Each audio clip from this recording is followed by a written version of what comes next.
There are many, many more aspects to internet marketing, and we only really have just scratched the surface. That said, you should now know all of the basics and have a deeper understanding than most people regarding what is actually likely to work versus what ultimately amounts to spam. Before we go, though, there are just a few more concepts you need to familiarize yourself with. If someone lands on your site for the first time and you try to sell them a copy of your ebook or a service, you should expect to find that this is more likely than anything to just drive them away. Think of it a little bit like asking for someone's number before they've even had a chance to get to know you.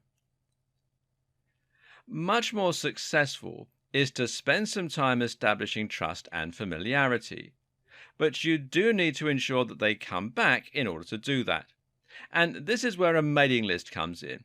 It gives you a way to contact your visitors directly, and more importantly, it represents permission to message them.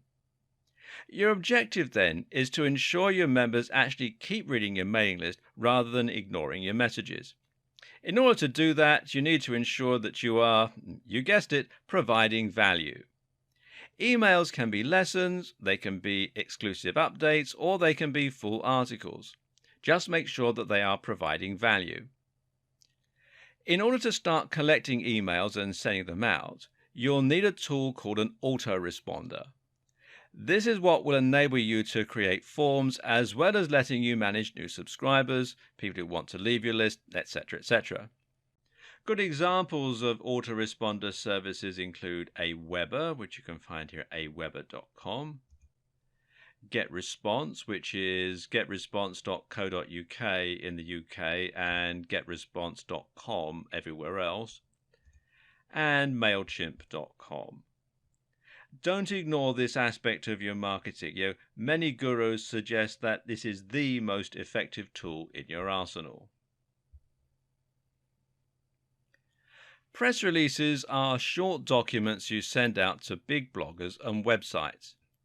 The idea is to make your website or your product sound like news so that they will consider writing about it. The mistake a lot of marketers make is to think they can just promote their product, and that the news outlet is going to be happy to write about it and essentially provide them with free exposure.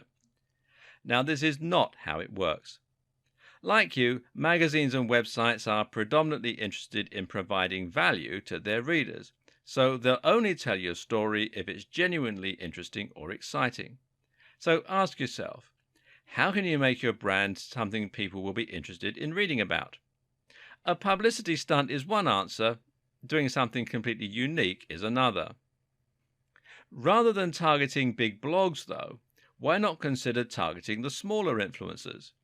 These are individual bloggers, YouTubers, social media stars and the like who have thousands or even millions of followers.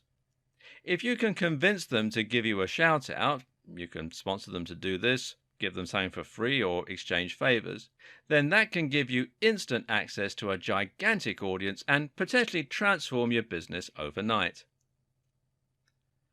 Finally, no matter what strategies you're using in your internet marketing campaign, it is absolutely essential that you are regularly checking your stats and analytics to ensure that you're actually making progress.